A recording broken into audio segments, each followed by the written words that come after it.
Welcome to Alchemy Uncensored, a podcast presented by Alchemy Search, a team of professional financial and tax recruiters.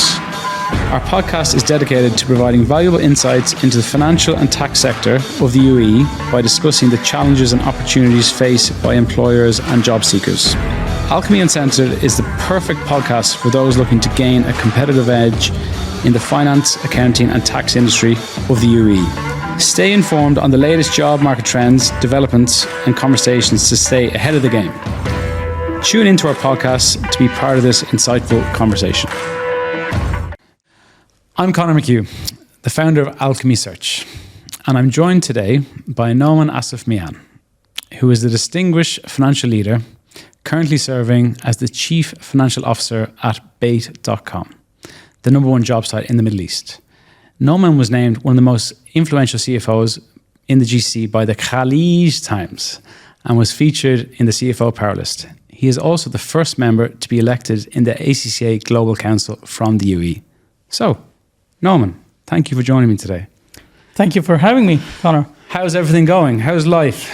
Everything is good so far. It's just the heat outside, but otherwise everything looks good. You had a bit of an issue this morning, well, getting here today with the heat in the parking. Well, when it's 49 degrees outside, it's always a challenge. Yeah. Well, trust me, the Irish skin suffers in this as well, so welcome to the club. But look, thank you very much for coming today.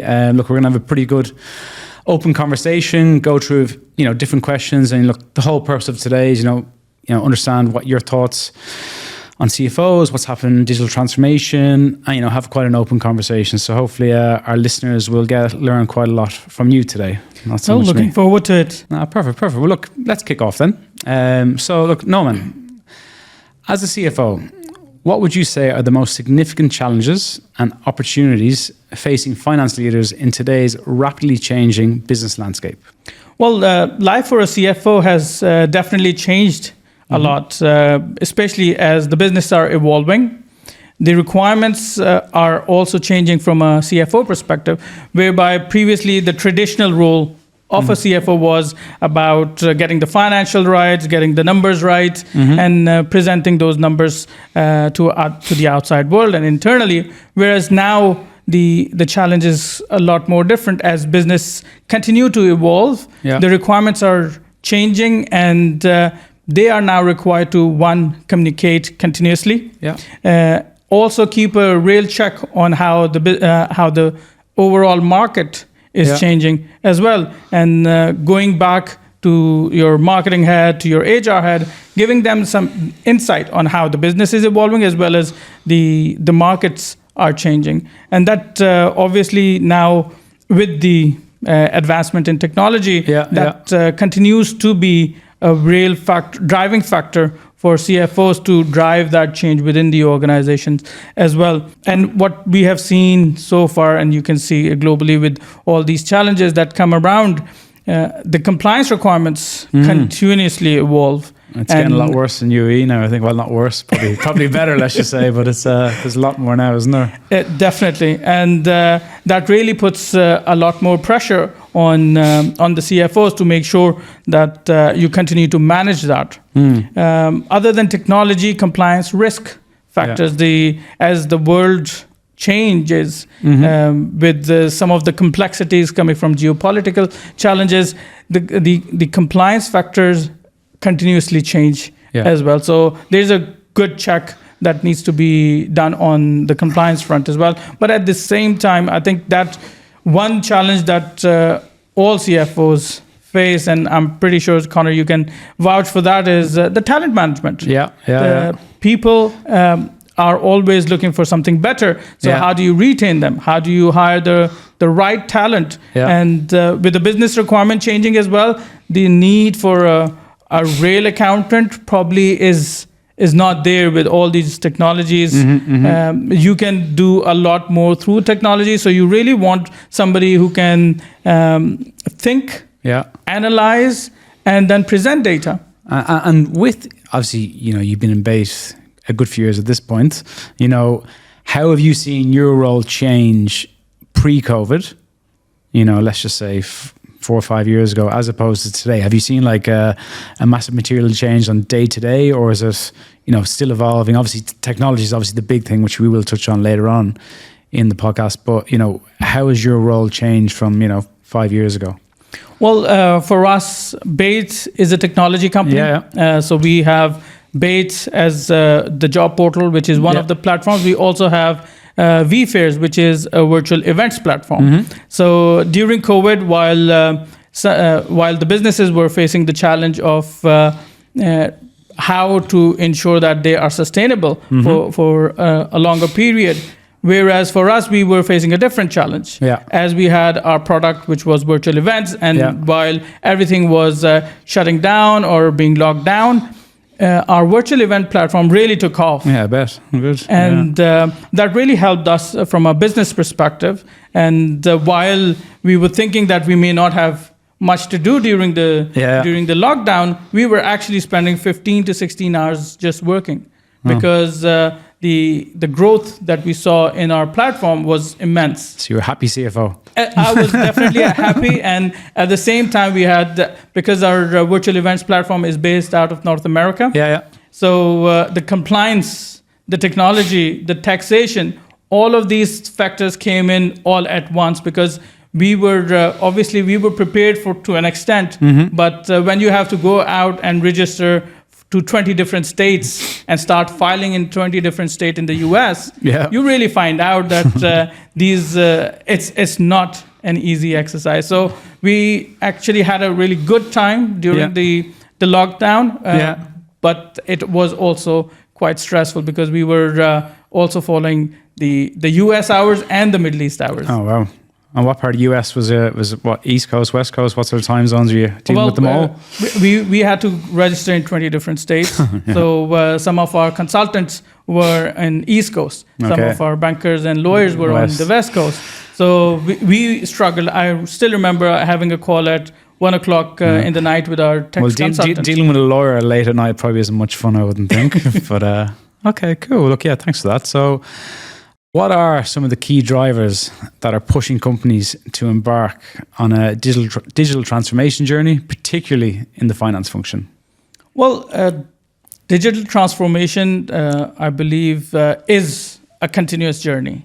So with the technology evolving, business requirements evolving, this is one journey that you should really be embracing and continuously keeping a check on how the world is changing around you. So one of the key drivers for digital transformation is obviously the cost factor. How you can make things work better and at the same time efficiently. The other factor is obviously the scalability and agility. So as business requirements, I mean, we come from a technology company. Things change so rapidly that we need to really look into how agile we as a finance function can be, and obviously as a business, how agile we can be. So scalability and agility is an important factor for digital transformation. And I believe at the same time, it's also good for retaining and managing or picking up people or acquiring new talent as well. Because as you spend more and more time in an organization, you feel that you get more comfortable. But at the same time, these are the factors where you really can be, challenged by new projects, new transformations, and adding value. I believe for finance function, it is very important to add value back to the business. And one of the big ways that finance can really add value is through digital transformation and change management. And on that point, obviously, look, you've been in this region for many years. From the recruitment side, there is always more candidates than jobs. So, these are facts. But for, our listeners who are actively looking for a job, if you were, a slightly younger man, what would you be doing to keep ahead of your chasing pack of peers, from digital transformation? Like, what sort of upskilling would you be advising? The way you see it going in the finance functions, like, what would you be advising to, the next wave of people coming through? Sure. Well, for the new talent, for all the newly qualified accountants. guys. These are all people who believe, they have really done a hard work, rigorous exercise in qualifying. Once they qualify, obviously they feel that they have attained a certain mark. However, the world is a lot more different out there. We have studied a lot. We have now gained that knowledge. It's all about application now. From the day you pass and you sit on a desk, it's all about how do you apply that knowledge. Yeah. Now, for any new talent, it's important that they understand the language of the business. And the language of the business is all about how do you communicate. Yeah. How do you communicate with your peers? How do you communicate upward Emails, and also across the organization? So communication is the key. Yeah. And then, of course, your skill set in terms of managing technology. So what the businesses are using. Excel, of course, is there, but how do you engage with the data? How do you present the data? And how do you really reflect that data in the reports? Because at the end, what's important is what you're producing. So if you are able to really wow people with your information, with your analysis, I believe that's where you will find gold. Okay, and well, I guess on that point, maybe to give, if anyone interviews you in the next 6 months, what would wow you? If you had a strong, newly qualified candidate coming through, their first couple of weeks of work, what would they present to you? You'd be like, wow, that's pretty impressive. Would it be, presentations, PowerPoint or Excel? Like, what would you be looking for, within their work? I think for me, it all starts with how do you fit into the culture of the organization, and how do you communicate? And how open are you to new challenges? So these are some of the key areas where you would want somebody to be sort of actively involved. What I definitely see is then, of course, you have to reflect that on paper then. So you can be active but not able to produce. So if you're active, understand business, and able to produce a report or a presentation or just a data set which can really highlight some of the key points for me as a CFO or for the organization. I believe that's where you really hit the ball out of the park. It reminds me of me when I was an accountant. I was active, but I just could never produce. That was the reality. Hence, I'm here now. But okay, perfect. Look, thanks for that, Nauman. What are some of the considerations CFOs should keep in mind when selecting and implementing digital tools and platforms for finance operations? Well, that's a good one. During digital transformation, you really go through a lot of tools. And if you really step out and start looking for something, you really find out there is no dearth of tools out there. But what really suits your business is important. So what you really need to know is how much do you know about your own business? How much detail you have about the processes. So because that will really drive the factor of selecting the right tool. So that's one.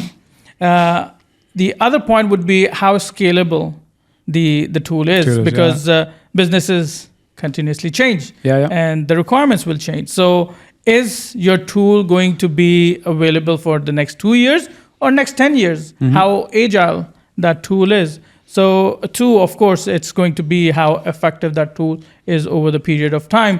And then, of course, the cost factors really make a difference as well. So if you invest now in a good product, it will reap the results in the future.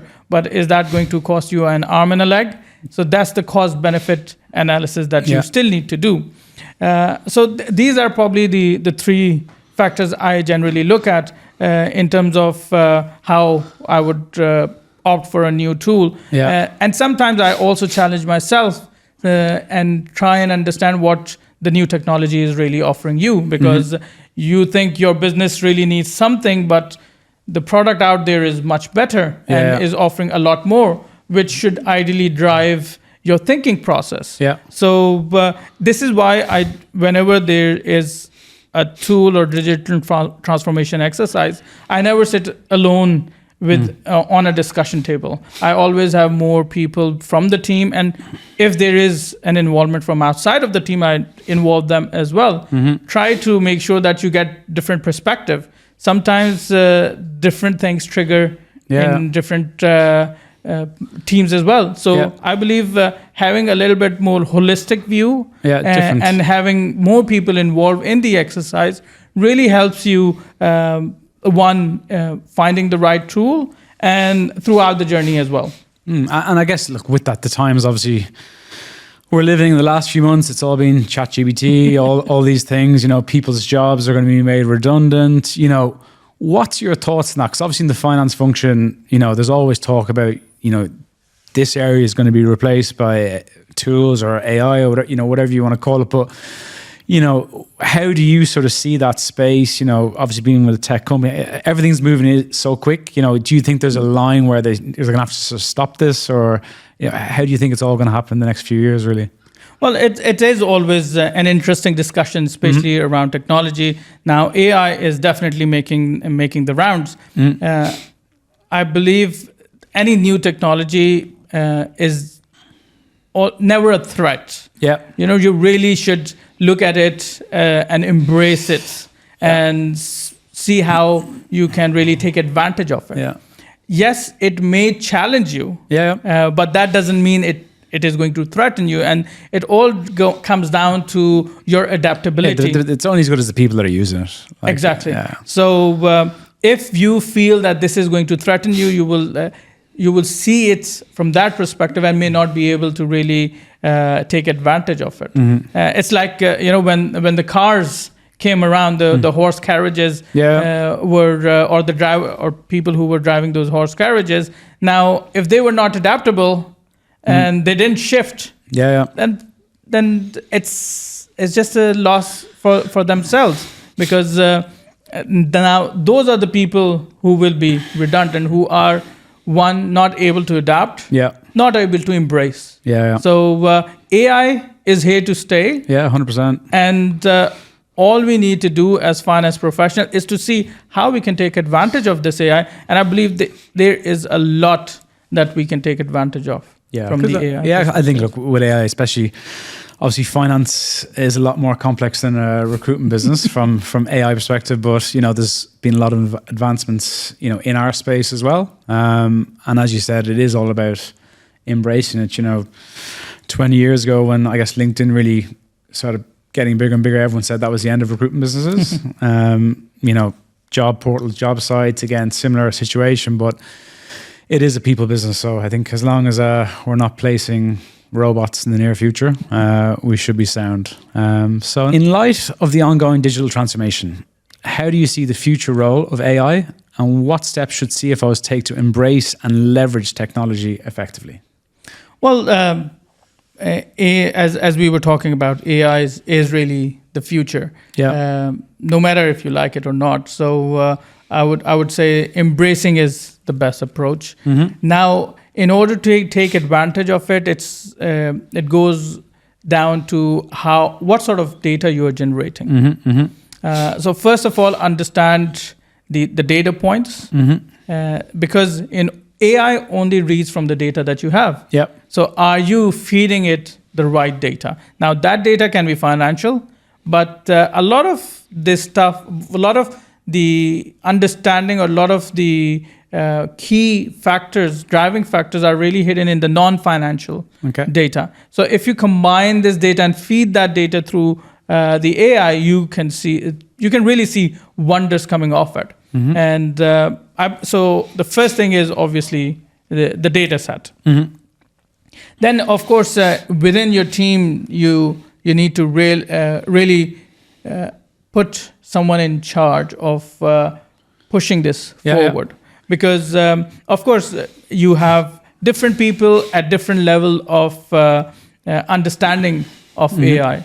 And when you appoint a leader, when you appoint an in charge, you really sort of drive this person as well. And then you sort of put people together to really think about, okay, how these changes can be done within the organization, or how we can really take advantage of AI as well. So it's about people, it's about your data set, and then of course what sort of technology you are using. Yeah, of course. So if you are unable to generate these data points, then the first thing that you really need to do is fix that.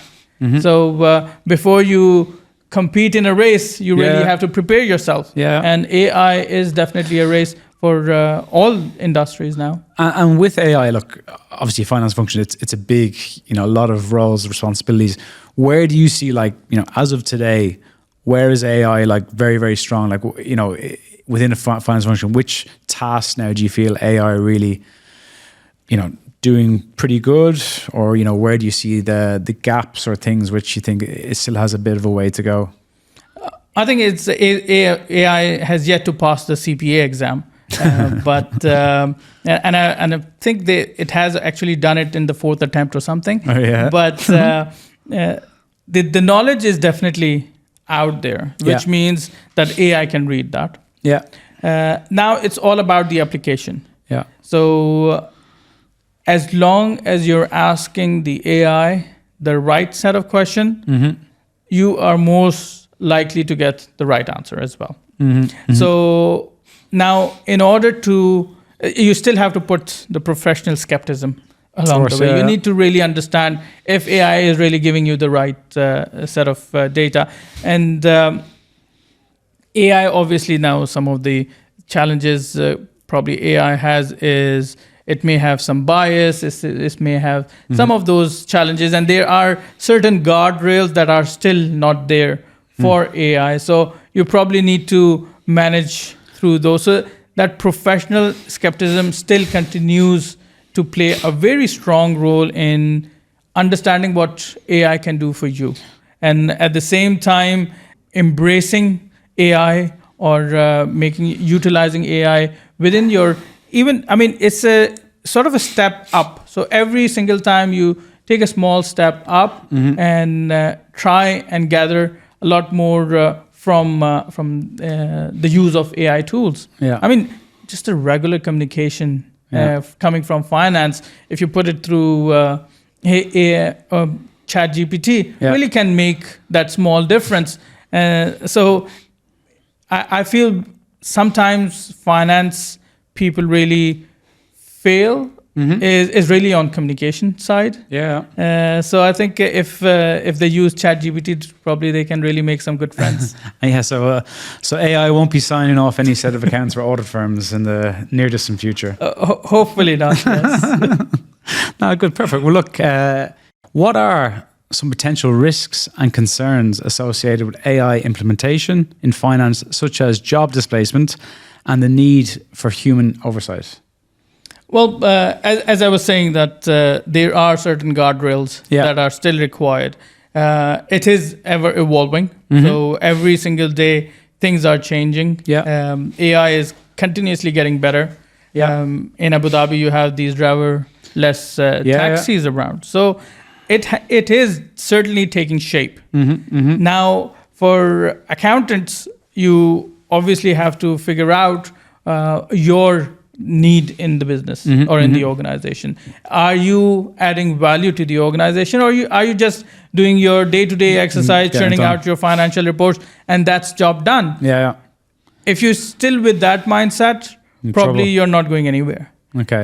So what you really need to do is think about how you can add value. And I feel finance, and I'm pretty sure whoever is listening also feels that, is finance is one function within the organization which really knows about each and every detail about how the businesses are, how the business is performing from an HR perspective, from a marketing perspective, from an IT perspective. So we in finance really get that holistic view of the organization. So for us to add value probably is much easier than compared to possibly marketing, because they see their marketing function and may not see anything else. They want to spend their spend as well. Exactly. Marketing people. So this is where it's best to have some good friends in all the teams. Of course, IT team is your best friend, because you need to get the digital transformation done. You need to get a lot of things done within the organization. But having the right side of communication with other departments really help. And actually, that probably brings on to a slightly different point, but, the remote working side. So, you're making the point, obviously, if you're in a finance function, it's so important, obviously, the more senior you get, to build those relationships with the marketing person, the IT person. That's very difficult if you're fully remote. And this is the challenge we always have when we speak with candidates who are, relocating here from other parts of the world where, it's more of the norm, where, my point of view would always be, yes, I think a hybrid model would work, but the more senior you go, it is all about relationships. And if it's just done through a Zoom or a Teams 1 hour or a day or a week, it's going to be very difficult to bridge that gap. How do you see it?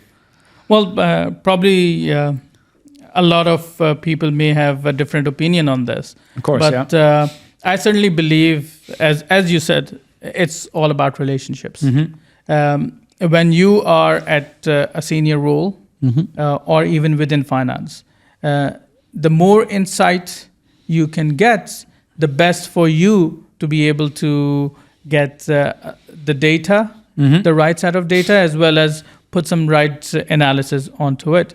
So now, as much flexibility the remote working has given you, it has also taken that personal impact and personal effect away from the working. So yes, if you are sitting across one another, it is much more easier to really build that rapport and build that understanding. Whereas remote working takes away that from you, and it also sort of takes away or it limits your business understanding, because once you are there, a lot of discussion really happen in the pantry or it's all the small talk. Yes, the little things that do matter quite a bit.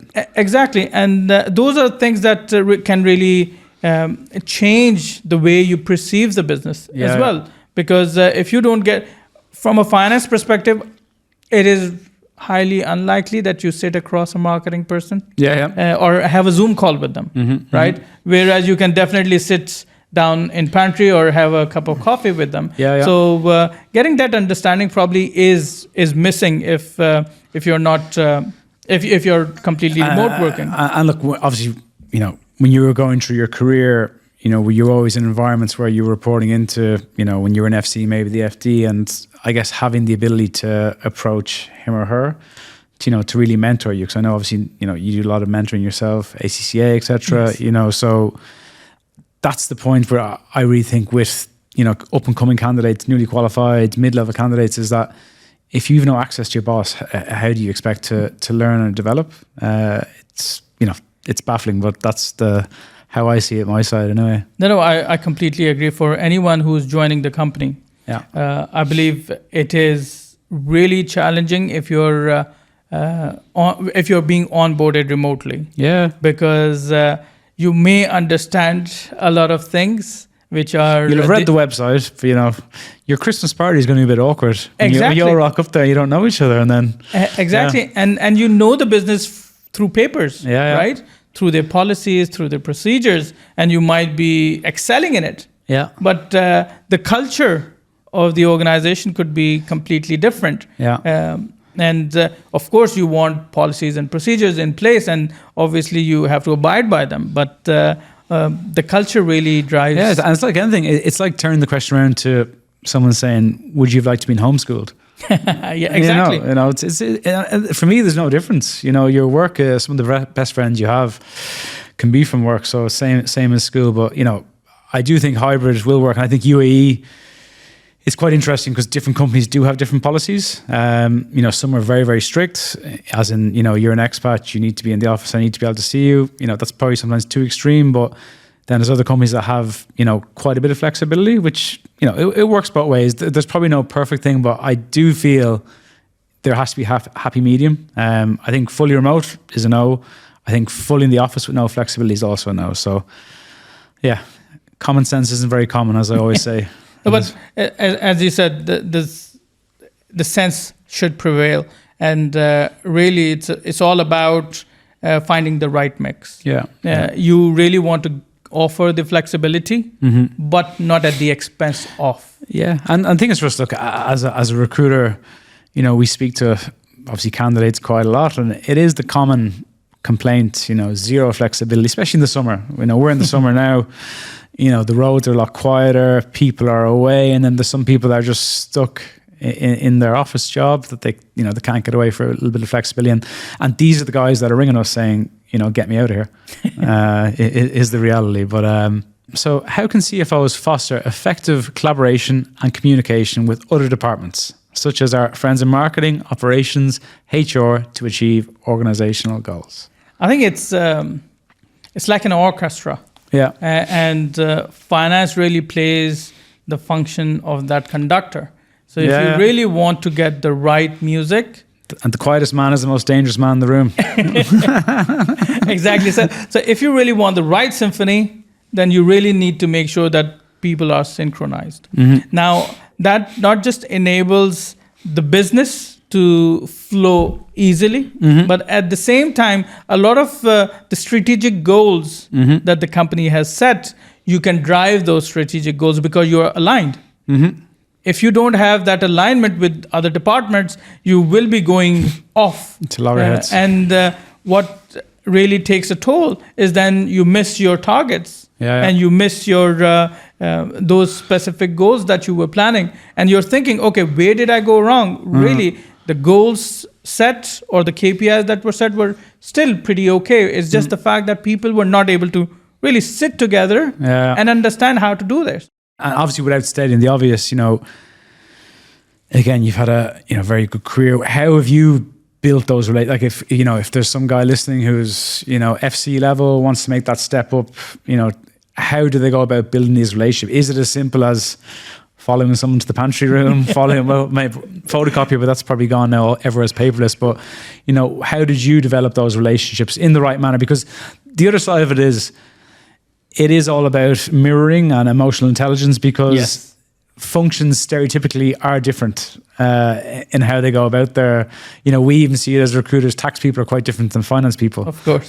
So those building those relationships is slightly different. What would be your advice, to any aspiring finance professional to build those relationships? I would say internal auditors are also different than finance people. So I guess, of course, communication and relationships are built based on individuals, and every individual is different. However, if you are wearing the cap of someone who is ready to help, ready to support, and willing to give that helping hand during any time, right? So, of course, marketing needs data sets.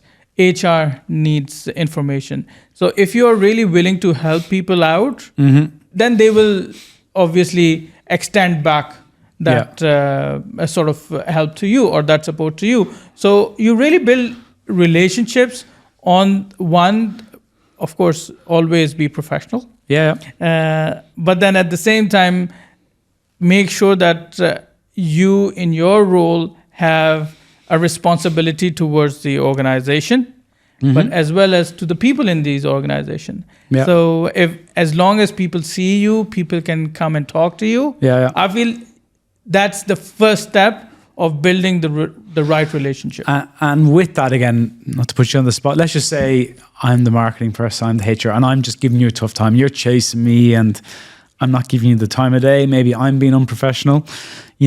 How do you overcome those challenges? I'm sure at some point in your career where you're trying to get information out of someone and it was just going on deaf ears. Like, what's the tactics then? Is it no more Mr. Nice Guy, roll up the sleeves, or how best to go through that? Well, it's sometimes you do face tough situations. And it's really about how you react in those tough situations is really going to determine how you are as a person, as well as on the outcome. Now, when faced with any of these tough situations, I always look at the outcome. Right? What am I trying to achieve? Right? If one person is not supporting me, maybe the other person will support me. Yeah. If not the other one, then maybe the third person. So as long as you don't stop in trying to achieve your goal, I believe you have done the best in terms of trying to get the best outcome. And I don't think you will break any eggs along the way. It's just that how do you approach people? How do you seek help? And again, how have you, like, maybe from 10 years ago, 15 years ago, have you seen a change yourself on, how you conduct yourself, business-wise have you sort of calmed down a bit, or have you always been quite calm? Or, for me personally, I've had to, adopt, especially in somewhere like UAE, where it is so multicultural. Yeah. And the biggest thing I found from, living here or working here is that we've got so many different nationalities, so many different values, with not to say one's right and one's wrong.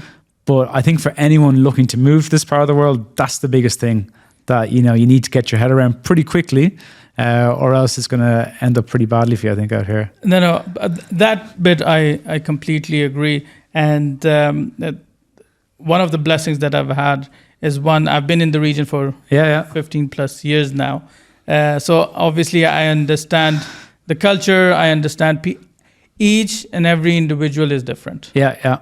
Right. And as long as you don't put any stereotyping cap on them, probably you'll get to understand them better. Yeah.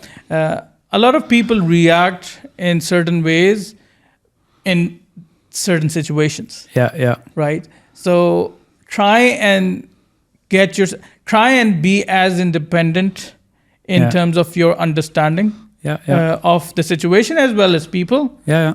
And probably you will know what is sort of look through their eyes, so to speak. Exactly. Yeah. And then be in their shoes to really understand why they're stalling you, why they may not be able to help you, why they are not supporting you, and then find ways around them. And probably sometimes a lot of these discussions are never done on emails. Yeah, never an email. Yeah, I found out the hard way a few times on once it's written. And people really, sometimes I'm challenged by the fact that people are really scared of picking up the phone and having a candid conversation. Yeah, of course. Well, the thing is, look, in an email, nobody can understand your tone from an email. And that's why, it can come across pretty badly when you actually don't intend it to be badly. Exactly. So, and sometimes you don't read how the other person is reading it. And probably they already have a sense of idea of the situation. So they are reading through the lines. Yeah. So probably at that time, I would pick up the phone and have a quick call and ask them, really. And then probably think about writing an email. Yeah, I'm pretty sure I'm dyslexic, so my emails are very hit and miss, as my team can definitely confirm. But cool. But I'm sure, I know you're a relationship man, so I know we can do something right anyway. Yeah, just let's leave the emails, get my ChatGPT on. But look, I think then, obviously the big, outside of AI, the big thing at the moment in this part of the world is tax. And, with corporate tax, it came into play on the 1st of June. Based on your experience, what is the one piece of advice you would like to give our audience for CT implementation? Well, tax, of course, is a reality. Yeah, it's very sad for us in the UAE and I have to consider it, but yeah. Well, I think it for any finance professional, it sort of challenges you. Yeah. Because I feel that tax is something that really drives how you engage with a lot of your data set as well. And how do you engage with internally? How do you engage externally? Because now your driving factor has sort of changed. You have those limitations of how you could manage the work that you used to do very easily. Without a blink of an eye, you would say, "Oh, let's sign a contract." Which now you need to think about. Okay, what's the limitation? How is it going to impact? Is my contract even has the tax clauses or not? So being prepared is the key, right? And then, just as an example, I guess when you are about to embark wherever you're going, destination A or destination B, and this is what I usually do is, even though if I know how to get there, I will still go on my Google map and check. Yeah, and yeah. then I will check the best route. Right? So one route could take me 16 minutes and then 30 kilometers. The other could be 12 minutes and 20 kilometers. Or if you miss a turn in Dubai, it'll take you 2 hours then. Right. So I think this is what tax planning really is. So you know the journey and you find the best route, and that's your tax planning. So that's what you really need to do in order to understand what will get you there faster at the most economic way and most compliant way.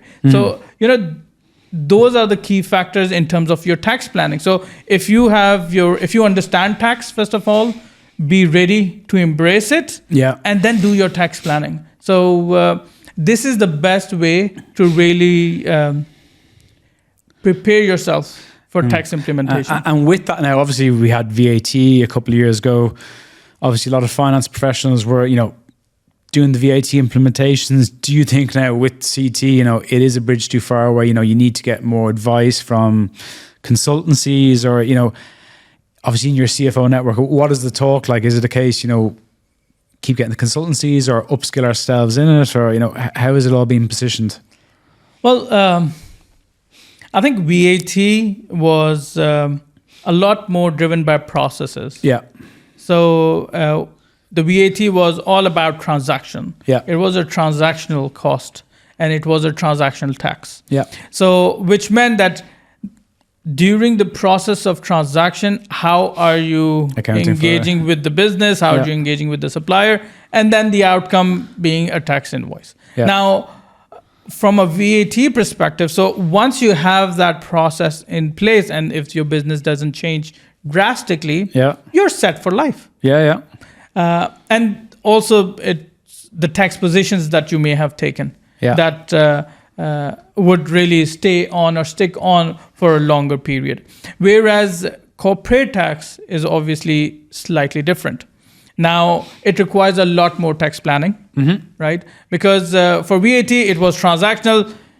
You're not going to most likely, you're not going to change the way you transact or you do interact with your customer because that's just part of the process. Whereas with corporate taxation, you really can change the way you interact or based on your tax planning, where your place of effective management is. And that can really influence your decisions within the tax planning. And then how you expenses, how you look at expenses is also going to sort of change. So some expenses may be deductible, some may not be taxable. Yeah, unfortunately, not too many of them are from speaking to my accountant, bless. But anyway.